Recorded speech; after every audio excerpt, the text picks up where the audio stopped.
130 Suffering and Abandonment. Presence of God, O Lord, teach me to suffer with simplicity, without useless concentration on self, but in total abandonment to your divine will. Meditation. 1. The secret of learning to suffer in a virtuous way consists chiefly in forgetting oneself and one's sorrows and in abandoning oneself to God. The soul that is absorbed in its own sufferings and concentrates its whole attention on them, becomes unable to bear them serenely and courageously.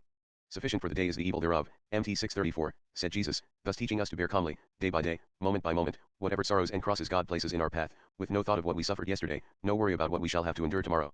Even when our suffering is intense, let us not exaggerate it, nor attach too much importance to it. Let us not foster a morbid tendency to nurture our sorrow, to ponder over it, weighing and analyzing it under every aspect.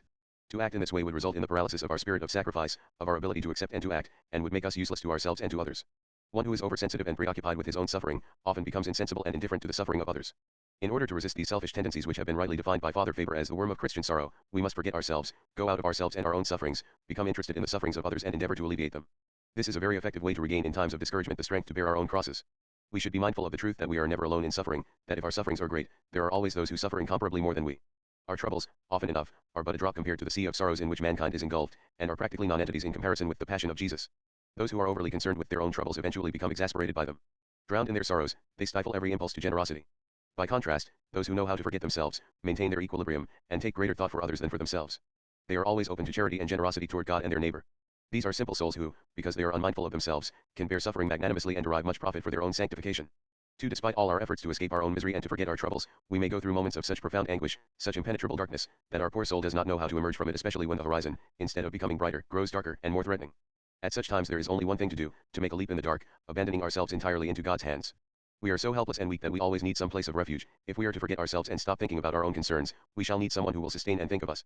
This someone is God, who never forgets us, who knows all about our sufferings and our needs, who sees how weak we are, and who is always ready to come to the aid of those who take refuge in him.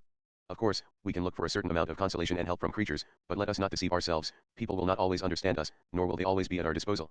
But if we turn to God, we shall never be disappointed. Even if he does not alter our situation or take away our troubles, he will console our hearts interiorly, in secret and in silence, and will give us the strength to persevere. Cast thy care upon the Lord, and he shall sustain thee. PS 54:23.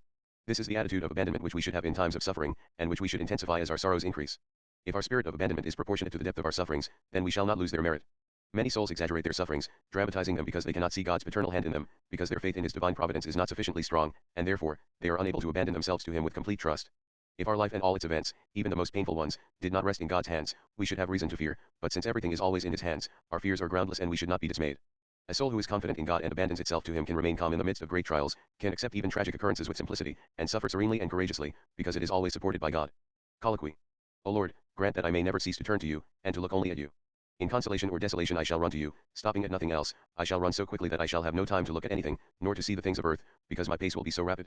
Therefore, out of love for you, I shall spurn pleasure, repose, dependence upon the judgment of men, satisfaction in their approval, dread of physical discomfort, sadness of spirit, and success or failure.